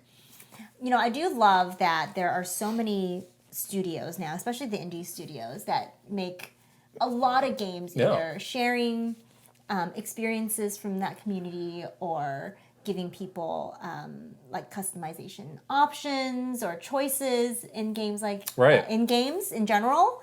So I do really like that as a kind of, that's been a pretty big stride for the industry, at least since I've been in the industry. 10 years ago, it was very low sort of. I mean, there was basically nothing. Nothing. Yeah. And there not only just low awareness, but just like sort of low representation, right? Overall. But we were talking about this last week, like when we used to be, working with our localization team. Our developer, the developers at Nintendo, even though they are culturally very different, they were always willing to learn. Yeah. And I really always appreciated that. Like when they saw comments from the community and things like that kind of raises some of these issues. Yeah. Like they would want to learn more about it. So that was always positive. Right. I think hopefully, that's becoming more and more part of the conversation, and people are more and more receptive to, hearing about everyone's personal experiences and making sure that's represented in a game that they're playing. Yeah. So that's, I hope that's happening. Yeah. I couldn't agree more with the indie side of things. And the reason that works is because it's very genuinely done. Right. Whereas with other it's somebody's actual experience. Big companies and studios, it often feels like it's, there was that like Activision, like here's our diversity matrix that came out, and it's like, what are you doing? That's like definitely like big corporate. You don't want it to feel band-aiding. like we're checking a box. Or the other thing is like a lot of companies get like scared of this stuff. Like, oh, this is political, or we're making a statement. It's like we're all just people. Like these are the people that are around us. So let's not get so hung up on this sort of stuff. Exactly. Everyone wants to enjoy this experience and wants to feel seen by. Right. By being represented in these experiences. Yeah, because if you have that mindset, either you're A, going to do nothing because you're freaked out. Right. And B, you're just going to do it in a really, like, obviously, like... cringy way? Checking a box kind of way. You have to be authentic, I think. Right. And that's really That's why these games work. These indie games work. Yeah. There's a couple that are really good. Like, that game Moving Out that we played, I thought was a really good, interesting kind of take for that I personally enjoyed. And then there's another game, Cozy Grove, that is really, really good. Yeah. And I think if you're looking for a game to play that I feel does this very well and is very genuine and a really good experience, like those two are my top picks. Yeah. Good question, though. Okay. Another one for me. Jordan Collette. Krysta. Since you were a late adopter to the N64, what has been your favorite and least favorite games you've tried so far? Well, I will say that I didn't own one, but I definitely played games on N64. Okay. Let's see. You really showed our good friend Jordan. Wow. No, it wasn't a dig at Jordan. Listen up, buddy. Let me tell you something, bucko. Whoa. Didn't mean to come off combative, but anyways. Let's see. So I actually hadn't even beaten Super Mario 64 until very recently. You did it on 3D All-Stars, right? I did it on 3D All-Stars. Yeah. I didn't play the original, obviously, on my N64, but yeah, I really struggled through that game. It's pretty hard at times. Yeah. But I did it. I was so proud of myself for beating it because definitely kind of that experience. It's I need to check this box for myself. Yeah. So that was one. I know that's your favorite game too. So I really want to play it, see what the fuss is about, kind of really all the way through in my own game and everything. So that's definitely up there. It's kind of a generic answer, I know. Kind of a cop-out answer. Sorry. Ocarina, have you played? Yes. Now, when did you play that? Or how did you play that? I played that... I might have played part of it with a friend. With their system? With their system. Yeah. And then I played it, again, on 3DS. On 3DS, when they remade it, yeah. What other big... GoldenEye is a good one. That one's a good party game. I think anyone that had a N64 out of my friend group would play. Yeah. Even though I was really bad at that game. I wouldn't say that I love that game because I'm not good at shooters, really. But it was just a staple of any social gathering that you have to kind of play. Mario Kart 64? Mario Kart 64. Yeah. Not my favorite Mario Kart, really. Yeah. I don't think it is for a lot of people. Yeah. I still like it, but... Yeah, I think I found it to be really difficult. I never did. The steering on some of those old Mario Kart games so is whoa, hard. This is not what they have now. Yeah, it's just like the Warthog. Yeah. The fishtailing. Fishtailing on the Warthog and in Mario Kart 64. Whoa. Well, I mean, the good thing with this is the N64 library is so small. I know. You don't need to play a ton to feel pretty accomplished. Yeah, I did exactly. play a tiny bit of Kirby 64 because that came out on NSO. It was weird. I was frightened because the face came off. I got a copy ability and he ripped his face off and he threw it and I had to turn the game off because I was upset. That. You tweeted it, and I was like looking at that. I watched that video like 3 or 4 times. Like, what is actually happening? I don't know. A lot of people said like, "Oh, this is a top tier Kirby game." I was like, "Oh, okay, yeah, maybe I'll go back. We'll see." I didn't expect it to be like that movie Face Off with John Travolta. Yeah. So interesting. Face. John Travolta and Nicolas Cage. Yeah, that was a good movie. Kasaka. What do you think about the Wild West that is the Nintendo eShop? Games being priced below $1, etc. This is where like you're saying, like instead of sifting through the shovelware sometimes that's on eShop, and Nintendo has had this problem before. Like remember the Wii shovelware that came out? That was like kind of like a lot. I understand the worry or the frustration, but at the same time it's like, is there any storefront that has a lot of stuff that's really like nailing this? No. I feel like, Steam has this same issue. Yeah. My real frustration with the eShop is that it's very slow, like to load up and like I'm like cycling through. It's like you can feel the lag on the input. Yeah. And I know like, there's no music for a reason. People want the music in the eShop, but there's not because they want it to be snappy. The whole Switch experience is meant to be snappy. But it's like, not snappy. No. And there's definitely ways that people are gaming this, like, set your price at like, $50 and then just give it a 99% discount. Yeah. So you're perpetually in the hot deals section. And then you can get in the top rankings charts. And people know about people at Nintendo know about this stuff. At this point I doubt we're going to get a big redesign until the next real system. Right. And then they'll probably just be like, all right, we'll apply all our learnings to that. Although I would love for them to make some tweaks. I just don't think they will. I don't think so either. And like, I think the biggest thing is like the organization, that's like, as the system's gotten obviously like Game Buster popular, it's like everyone wants to be on Switch. Yeah.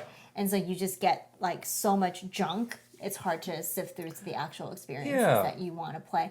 And some of them are not like in those like shelves, like not in the bestsellers or the hot and new or whatever. Like you really want a more curated experience. And I feel like that would be like my number one change. There is on Switch News, they do have like, hey, here's 10 games that have dogs. But it's like, why don't you just do this in the shop? Right. So it's like I now have to be going back and forth. Especially because it's slow. I don't know if that's a technical issue.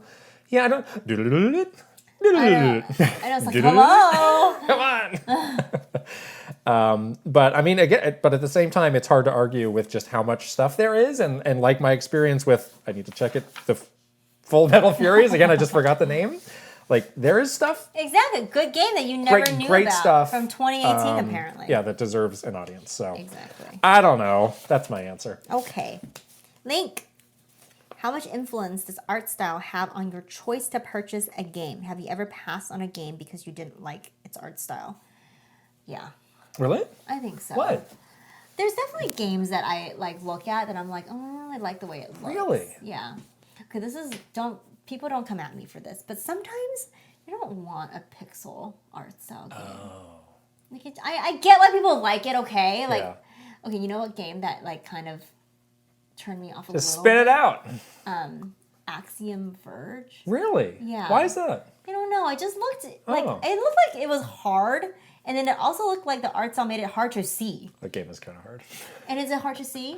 No, I didn't find that. I'm kind of the opposite, where I mean, it's cool if it has an art style I like, but it wouldn't like impede me from wanting to play it. So. That's interesting. Yeah, when games are like kind of like too dark or too like, I don't know, too like gross looking. Yeah, I don't want to play it. Like I don't have. It is interesting in hindsight to look back at like the insane freak out over the Wind Waker because people wanted, we want the dark and gritty Link, and you got it's like, and that game still Link, and that game still looks incredible now, however many years. Also, the Skyward Sword freakout was kind of interesting too. Like no one liked that watercolor thing, but I thought it worked well for that game. Yeah. So I haven't gone back to play that on Wii, but I imagine it might be a little blurry. It's probably a little blurry. Yeah. Whereas, but again, Wind Waker, if you play that on a GameCube, it still looks wow, really good. This is amazing. That art style does kind of like age well. Absolutely. So it's like you don't get into that. You're not in trouble later on if you try to like port the game to a more modern system. Yeah. Right. Exactly. Okay. You gonna read the next one? Mikey, are you a fan of the PS2 mascot era of games? Jak and Daxter, Ratchet and Clank, and Sly Cooper. I hold these franchises close to my heart as they are defining moments of my childhood. Ratchet and Clank are still ongoing, but I would very much love to see Jak and Sly make a return. What are your thoughts? Wow. Well, what are your thoughts? I'm into these games. I actually, Sly Cooper, I did not really have much experience with. I think you I played the recent Ratchet and Clank game. I did. I did not. I liked it. I didn't love that. Mm-hmm. I mean, it looked cool, but it felt very much like we have not advanced much past those PS2 games. Right. Jak and Daxter is a really interesting one. The first game is kind of like, a Mario 3D platformer. Right. After that, sort of lost its way. Well, they really it became like they tried to make it gritty and dark, and I was like, "This is like a cute little platformer. What are you doing?" What happened? So I didn't. I was not down with that. See, that's my thing about these mascots. Is like keep them as like cute mascots. Yeah. Then don't like try to make them something that's not that. Right. Right. And obviously, Naughty Dog's got better things to do than Jak and Daxter, probably. Yeah. But. There's like Crash Bandicoot. That's not a PS2. Crash Bandicoot is PS1. One of my favorites, actually. Has still sort of endured, hung around. Yeah. I like Crash Bandicoot a lot. I think a lot of people have big nostalgia for Crash Bandicoot. Yes. Bubsy? I definitely do. Yeah. Yeah? I'm here for it. Bubsy 64? Let's do it. Let's get that on a modern platform. Let's do it. But I think, if if they're definitely like kind of cheesy and stuff like that, but I think if you lean into that fat part of it, it could work. So. Well, actually all these studios probably have quote better things to do than these games. So it's like I do like that they're still making Ratchet and Clank games. But there aren't. I mean, they don't need to be. We don't need a boom on mascots, but this style of game, it feels like there's less and less, and we do need more. Yeah. I need more. Oh. Personally. Yes. Miles, congrats to both y'all on your progress in Elden Ring. Thank you. Well, I don't know if it's both of us. Well, you still made it to the end. Big achievement. Following Elden Ring, do either of you plan on checking out FromSoft's other games or the Demon's Souls remake on PS5? Well, not right now. Not right now, but I am very encouraged because, again, this is my first Souls game that I ever played and beat. So now I'm like, okay, like I feel more confidence that I can like hang a little bit more. I never had that before. So yeah, I feel like I definitely would want to try these games, probably even like stick with them a little bit more now because I know I kind of get the idea now and like why it's so satisfying, but not right now.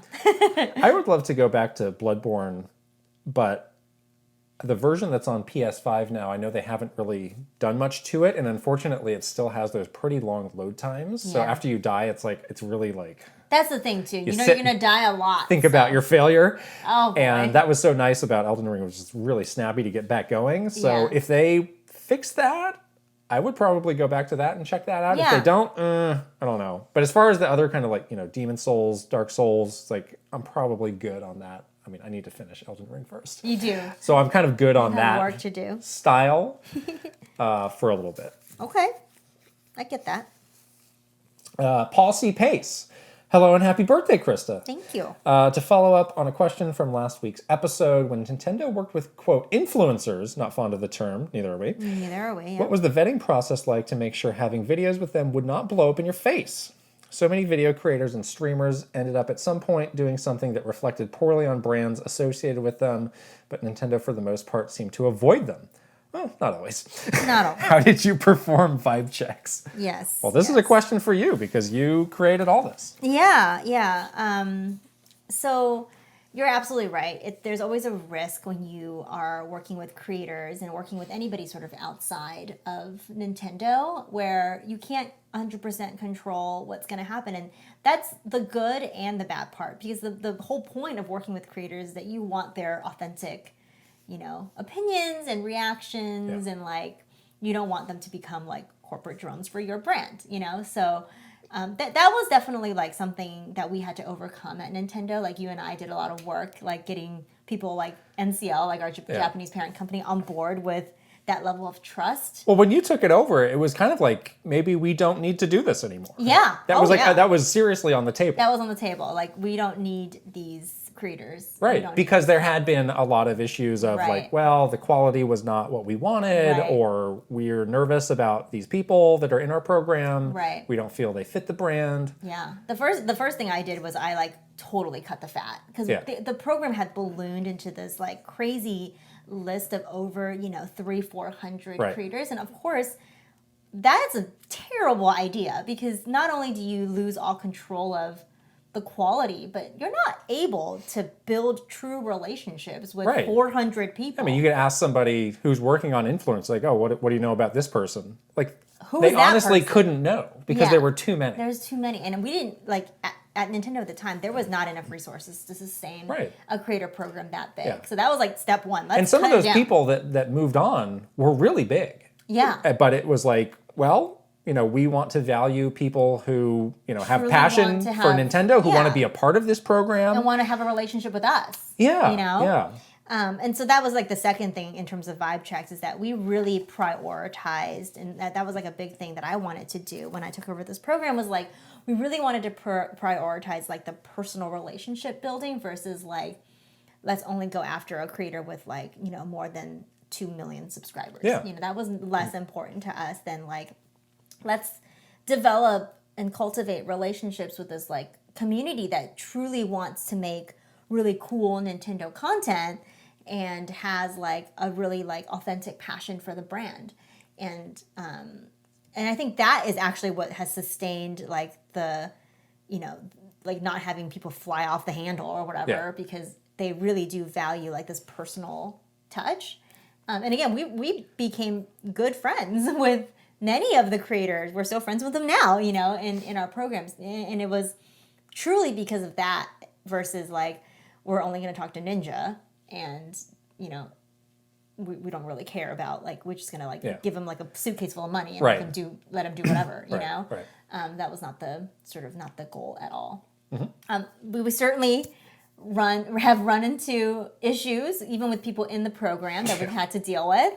Some of those issues were not very fun, and definitely there is, like, this sort of, like, drama that comes with it, like, there's people, when we were doing this, like, big revamp of this program, there were people that we had to, like, cut loose, basically, that did not fit with the current goals of what we wanted to do with creators, and, like, some of those people were not very happy, and, like, really did unprofessional things, like air personal messages from, our agency that was helping us, and, like, doing all sorts of things that really just, I think, is unprofessional and just not going to win you any big points at all from any other brands. You're probably going to put the nail in your own coffin there, and like no other brand's going to want to really work with you. So, 2 years later, some people may still be talking about that. 2 years later, some people are literally still talking since about we had this. that big shakeup of the program. But I mean, it was what was for the best. It was for the program. Totally. So yeah.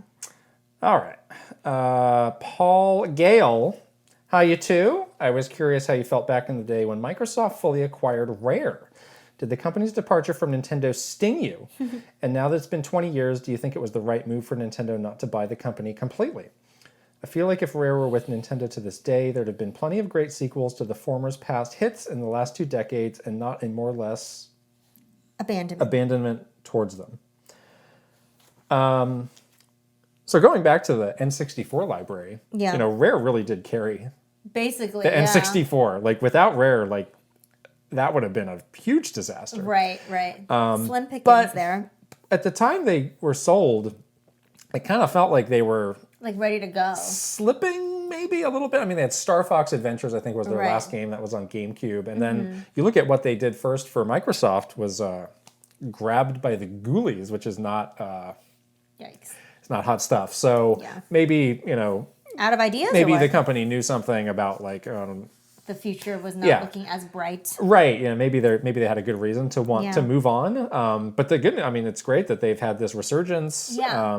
Maybe this is what they needed to part ways, to have this kind of resurgence, having maybe this level of control from Nintendo was harming them creatively or something like that. So.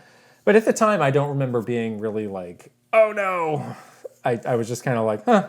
Okay. Yeah, I think I had the same reaction. Yeah. I wasn't It definitely felt like a different era from the N64. It was just hit. Exactly. Yeah. Stoop Jam. Yes, thank you for the pronunciation notes. Yes. When I saw the first Splatoon trailer in 2014, I thought it was a bold but extremely risky new IP launch, especially so for the Wii U. Do you have any insights about how Nintendo of America handled its initial promotion, specifically the creation of the You're a Kid Now, You're a Squid Now thing song? It's catchy. It's very catchy. It rhymes. People like it. Yeah, we had the same reaction. When we first saw Splatoon, we had been hearing about the game for a while. When someone describes this game to you, it sounds ridiculous. Yeah. It's you're a squid that's also a kid, and you get into this ink. It's like a shooter, but for kids, but also for adults. You're huh? So it wasn't until we actually played and saw the game, I think that people started getting it. Yeah. So that was sort of the big focus afterwards, marketing wise, is we wanted to get as many people to really understand this creative thing. Yeah. This was also, I'd say, one of the games that got a lot more attention on the marketing side. I remember we had a full day offsite where all the marketing teams got together to explain it to us, to do brainstorms and talk about what we're thinking. Yeah. And I think we probably had more time with this game than we did on a typical game. Yeah. Which is good for new IP because it does take a deeper level of understanding. Right, but a very rare occurrence for it to get this kind of treatment. As for the song, I think that was a creation from the advertising agency team. Yeah. Because I don't think that was used anywhere else. Right. But it was definitely a big thing to have as far as people catching on. And usually the advertising for Nintendo is no offense, but it's pretty straightforward. Programmatic. Yeah. It's very straight, formulaic. Sorry, that was the word I'm looking for. It's good, but it's just we're going to show the people playing, and then we're going to run the trailer, and then we're going to show the price. This one was very creative, and I think the fun thing about new IP is that they don't carry the baggage of old IP or established IP. So there was a lot of willingness from the development team, and the development team was also a bunch of 20-year-olds who wanted to have fun, which is awesome. There's so much willingness from the development team to experiment because it was new IP. So that's why you ended up with things like the song, and we ended up going to the Mess Fest, which was this crazy event that we put on in Santa Monica. So it just allows everybody on the marketing side to be more creative, which is always fun. Yeah.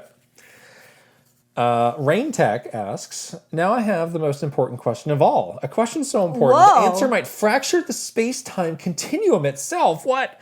Okay, here it is. Why aren't there more official Nintendo merch stores in the US and Europe? Why does Nintendo want me to travel to New York to get an official merch store? There will be more Nintendo theme parks out in the wild than official merch stores in 2023. That's crazy, actually. That's actually a really crazy thought that I didn't think about until you wrote this down, 2 versus 1. Yeah, there is store.nintendo.com, people. So, it's not the same. On one hand, it's it would be awesome to have these dedicated stores. On the other hand, I have to think back to when I was young, and there really was not the amount of stuff that there is now. Yeah. So at least you can get it versus just... But going to the store is an experience. Yeah, But I mean, you could still walk into also like a Target, and there's a good amount of stuff that, again, you wouldn't have had before. Yeah, or Amazon or whatever. But I get it, having the official stores is really cool, and it's like you said, it's an experience, and I have to. It's probably just not a priority, but it would be cool if it was. Yeah, exactly. I want to go to Tokyo so bad to go to the store in Tokyo. It's they have the coolest stuff there that it's so hard to get. I get why you want people to go to the store, but it would be nice to make some of that available online. I know, like maybe not everything, please. but some stuff. Just like maybe around the holidays. Because there's a lot of people who just can't, especially now, They've closed the borders. Can't or don't want to travel. Yeah. Exactly. Okay, Stephanie Lynn. Hi, Kit and Krysta. I was wondering, what is your most and least favorite Zelda game and why? And what made those games your most and least favorite game? We did do a video on Nintendo Minute, top 3 Zelda games. Yes. So what was your top 3? My top 3 was Wind Waker, Twilight Princess, and Breath of the Wild. Well, Breath of the Wild wasn't out yet, but now it's Breath of the Wild. I think, did you have, but what was the third game? Probably Ocarina of Time. Oh, okay.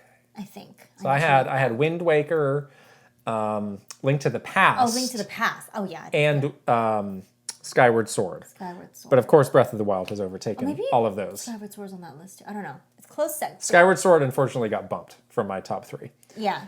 I think Ocarina of Time got bumped from mine. Okay.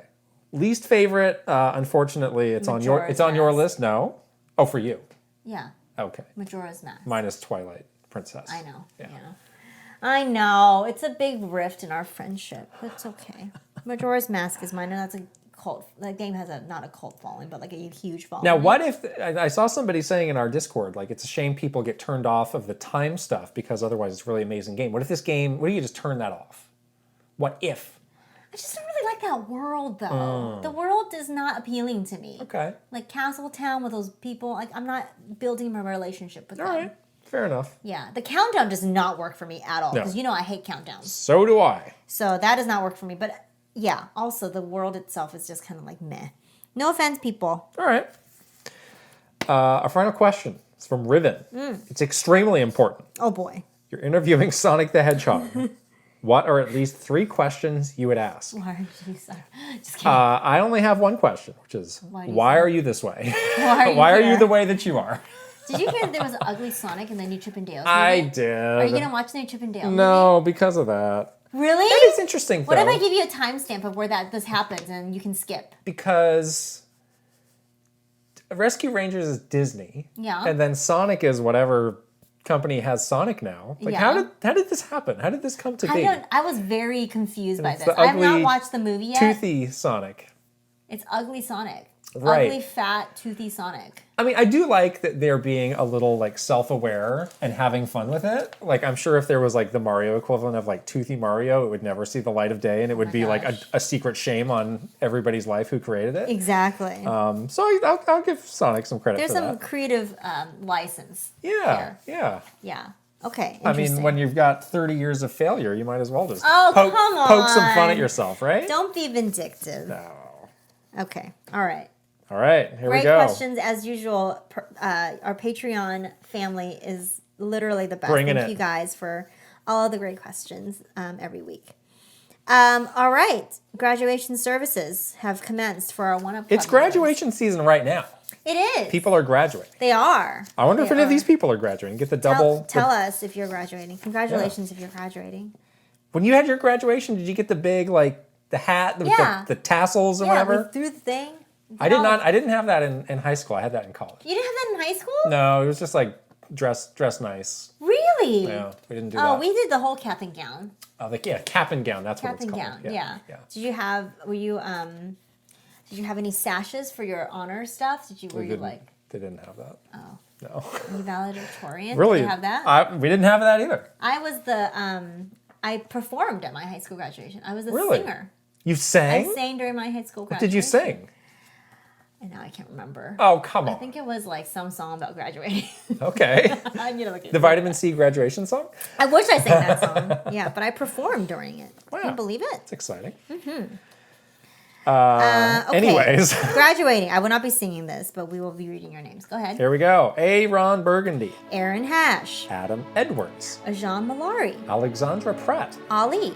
Andre NYH. Angela Bycroft. Angelo Vega. Bailey Mayer. Ben Eichhorn. Bettina Tsang. Blue Toad. Brian Humphreys. Chancellor Fairley. Christopher Lay. Captain Alex. Daniel Colt. Daniel Valencia. Dachshund. David Zeck. Douglas Chomix. Drew Grant. Dino Punch. Ed Sandwich. Eigenverse. Elite Peach. At Sparts 50. Fairbound. Gar. Garrett Hullfish. Grayson Adkins. Handheld Gamer. Handsome Warrior. Ian Shea. Israel Izzy. Jay Rando. Jackie Z. Jason E. JK99. JBJ. Jeff Yoakum. Jeremy Amaker. Jesse Hernandez. Jim Wakeland. Jobert. John Responte. Jonathan Rowe. Jordan Collette. Jordan Hammerly. Jordan Thomas. Jordy Kirk. Joshua Clements. Juan. Just Camtro. Carter with a K. Kawa 2796. Kevin. Kevin Delane. K Madman TV. Kyle Kretzer. Kyler Nelson. Lego My Froggo. Link. Linked Triforce. Link Master. Luminous. Luca Mania. Lucas Pico. Luis. Luis Calcano. Mark Nielsen. Mark Schlasner. Maru Mayhem. Matt McCarthy. Matthew Rewald. Michael Cravens. Michael J. File. Michael Mazer. Mike Chin. Mikey. Murph. Mytran. Nick Waterman. Nodnarb. Parker Anderson. Patreon user. Paul Gale Network. Piano Psychopath. Pirates TCG Grudges Forever. Prince Charmless. PS Wii. Reaver. Rad State of Mind. Rain Tech. Raphael. Ray Charon. RJ Kern. Rob Osborne. Rocks. Roy Eski. Ryan Hayes 521. Rianetta. Sam Newland. Safazon. Shinru. Slowbro. Spicy Munchkins. Starholt Productions. Steel Citron. Switching it up _ The Dad's After Dark Show. The Don Rob. Thomas. Thomas Alvarez. Tugs Puppy Bear. Tyler Geis. VGM Life. Victor Yee. Video Games Stupid. Beautiful Dandy. Virtual Bot. What's Up Flapjack. Wicked Davy. Will Ernst. Zoodasverf. And that is that. Oh wait, we're doing it! Woo. Yay! Another show in the books. We're gonna wrap it up because I really want to open my birthday present. Oh. Yes, we're going to do that next. Badly. Okay, don't forget to follow us on Patreon. Remember, we have an event this month, so if you want to jump into the 1UP This Club, weekend. Whoa, this weekend. If you want to jump into our 1UP Club tier to go to the event, do it quickly. But we also have other tiers for you to join if you want to check it out. It's patreon.com/Kit and Krysta. We are also on all of the social media channels, TikTok, Instagram, Twitter, and YouTube at /Kit and Krysta. Make sure you subscribe to this channel, give this a thumbs up, leave us your comments. We'd love to hear from you. Anything else? Did I miss anything? No. Okay, we're going to go now. Bye. Bye-bye.